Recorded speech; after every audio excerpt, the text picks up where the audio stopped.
Good afternoon, ma'am. I am Rachel Francisco and ang naisip ko pong gawa ng website is para sa isang logistic company. So, logistic company po yung naisip ko kasi I have been a freelance logistic agent or tracking agent since 2020 and isa rin po sa dream ko na magkaroon ng sariling website and yung naisip ko naman po na name ng logistic company is Sprite. Tapos, yung logo niya is capital F and R. Yun yung naisip kong logo kasi it stands for my name. F for Francisco and R for Rachel. Kaya, yun yung naisip kong logo. When it comes to the website design naman po, naisip ko na gawin siyang 2 sections para hindi masyadong mahaba.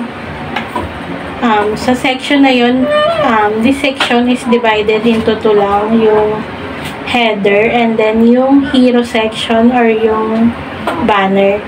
So, yung header, meron siyang 4 na navigation, which is yung home, about us, services, and then yung booking section or booking page.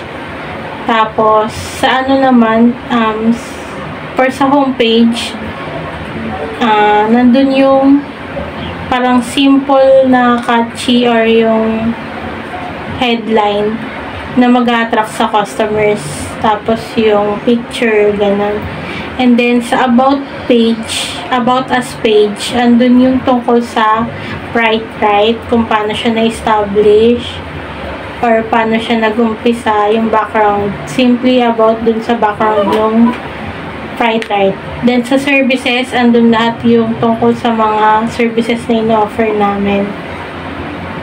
Tapos, lastly, yung booking section. Sa booking section, nandun yung pwede nilang malaman kagad yung delivery fee sa pag-input lang ng pick-up address, delivery address, and kung anong vehicle type yung kailangan ng isang customer.